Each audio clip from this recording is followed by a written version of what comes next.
All right, welcome back. Let's get these younger ones into their sides. You'll see the recessive red hen, they have taken this corner and they want to pair up down there to one of the Veenstra cross cocks.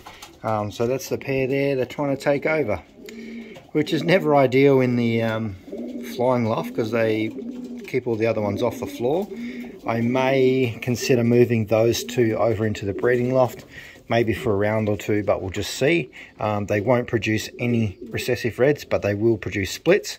Very similar to the barless like we've had before. It seems to be a longer winded process in breeding them, and I don't know, we'll see. They both race quite well. They went all the way out to like 350 kilometers, which for us that's not too bad considering what we have to deal with. So we may consider that pairing. Maybe put some comments down below, let me know what you think about that. Open these guys up, let them have a little bit more time today. They've been out for a few hours today. Out as in, I mean, they've been started to utilise the trap there. And coming in and out all day, getting used to as well. Also, the birds are all gone to hop auctions, so they are sitting in Sydney. There will be an auction starting this Sunday, which I think is the 3rd of September. So get ready for that. The new group come through pretty well. Like I said, this year I'm not going to have a lot of birds. I don't want, we had like 80 or 90 something last year. I think it was close to 80 actually in the flying team. That's not including all the breeders we had. So I think all up we had about 130 something pigeons. This year we're just going to take it a bit more relaxed style, and really just focusing on the birds that have done well for us or have been pretty consistent in the flying. So yeah, nothing too crazy. There's a dark one, he's looking quite good. Going to keep his mother and father together because they are producing some quite nice little babies that are quite hard to lose, and that's definitely what I'm after.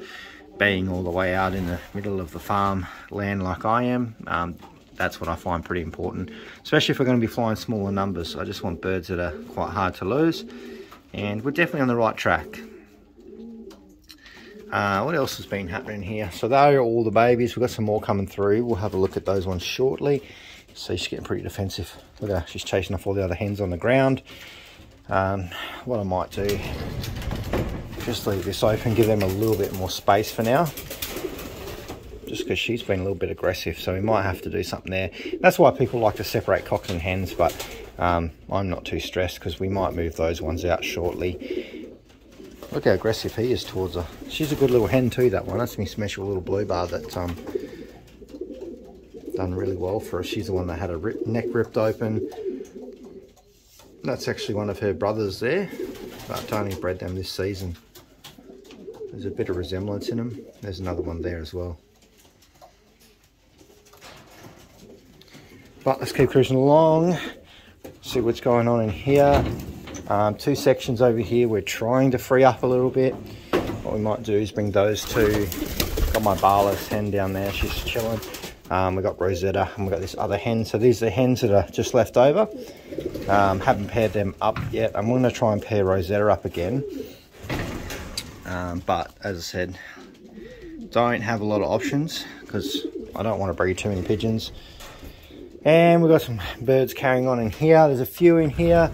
I'm considering having maybe another auction coming up in October. So you'll see some of the other birds in here. All good birds, but due to an expanding family and an ever-increasing commitment with my new role at work, it's I'm just going to keep the very minimum pigeons I can get away with at the moment until things sort of settle down. But we definitely, these ones coming through are those harder day birds, which I'm pretty excited about, to be honest. So, look, all my chickens are everywhere. We've got lots of Pekings at the moment. Hey, here's Mr. Sparks, and we got him a little girlfriend as well, which is a white Peking hen, so hopefully start doing some breeding with them soon. Oh, I thought he was going to attack my shoes. We're going to have a look at the tiger grizzle hen like I promised. So at the moment we've got this little pair in here. They are floating egg. This is a little blue bar hen that thinks she can pair up to me all the time, but she's settled down a little bit now. We've got a male for her. Okay. She's a good little hen, this one. Very friendly. And they are just floating on some eggs at the moment, fostering them for me. Just trying to line things up at the moment because I'll show you shortly what we're up to. So I did clean this morning, but it's made such a mess. So these guys, come on, are actually fostering eggs. So these are actually Rosetta's babies when she paired up to 3 of a kind.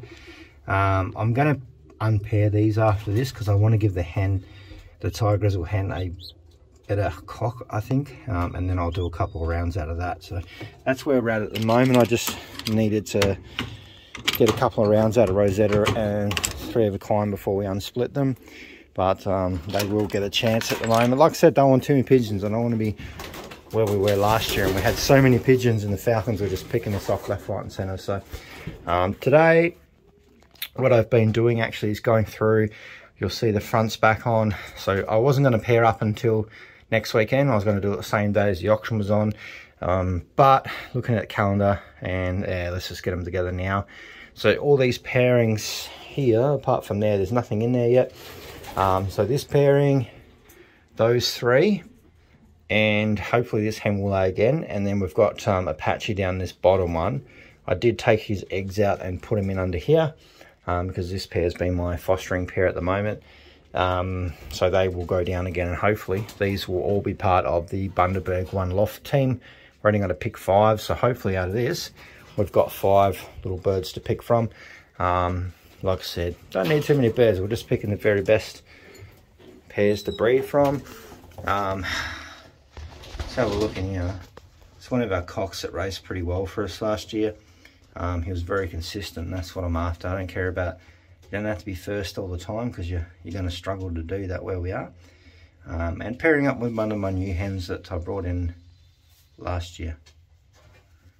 But they seem to be getting along quite well. But we've had them paired up before and they just gave us blank eggs. So hopefully this time they give them a bit more time and a bit more space. I'll start opening this up shortly and letting them come in and out, and hopefully a bit more space. The problem that I've seen is, because he's a young cock, I have tried and paired him up to other hens, but haven't been interested, that he is not mounting very well. So she will bow down, all that kind of stuff, and he just kind of looks around like, oh wow, look, pretty things. So he'll definitely get there. We've got the hen on the right, which is one of our Apache's daughters. It's the only one of Apache's daughters that's left, and she was very consistent. She was very young and she was very well, consistent. I'll say it again, but it's definitely the key word I'm after, especially for 1 Loft birds. This is my little hen. Hopefully she will. She's daughter of Shock. She's one of Shock's daughters, the only one I've got left actually. Actually the only pigeon I've got left from Shock. So she's definitely producing well. She's actually the mother of the dark one, so definitely want to get some more dark checkers out. They're looking fantastic. And we've got this one, which is Apache. We floated these ones under there. So this one's Apache crossed into, who do we cross that into? The B team. One of Daniel's birds he sent across for us. We've been pairing up. Some pretty tough Koopman base in that one, and we're crossing into the Beansters. So this is the other one, a little bit of pied. You can see that one's throwing after. Oh, here's the cockies coming in here to try and sort us out, but that's not going to happen. Hopefully these ones will be ready to wean out soon, and I'm going to try and get these ones to lay again soon. So yeah, they're doing all right. I'm pretty happy how those ones are going. Like that one, we've paired up. Let's have a little look in here. This is probably the most exciting pair that I'm betting on. So that's 3 of a kind paired up to Bondi, and I'm actually very excited for this pairing. So we'll probably keep these ones together for the rest of the season now, because I do have a good feeling about those ones. And we've got, this pairing is one pairing that I really want to work, but the problem we're having, this hen is very hard to pair up. If you remember last year, the only cockbird I could get her to pair up with was Leo. And I've had her unpaired for a little bit, just trying to get her to pair up to this other cockbird at the back here, but it's proving to be quite difficult. What can we do? We'll just leave them together for the next week, and hopefully she will settle down. But she's just really picky with the cockbirds. But what can we do? Ooh, you two down there look like you're just about to give me some more eggs. which is good. That's what we want. So yeah, things come along quite nicely. All these pairings, if we can get them to work, we'll pick probably one out of each nest and send those one to the first intake of Bundaberg 1 Loft race. So that will be pretty exciting. Different conditions, a little bit hotter, a little bit more humid in the northern part of Australia. Where our current 1 Loft team that we've sent is in Melbourne, which is the southern part, which is a lot colder and wetter and stuff like that. So some really good conditions to test the birds in and see what works quite well for us or doesn't work well for us. So stay tuned. We'll see how we go.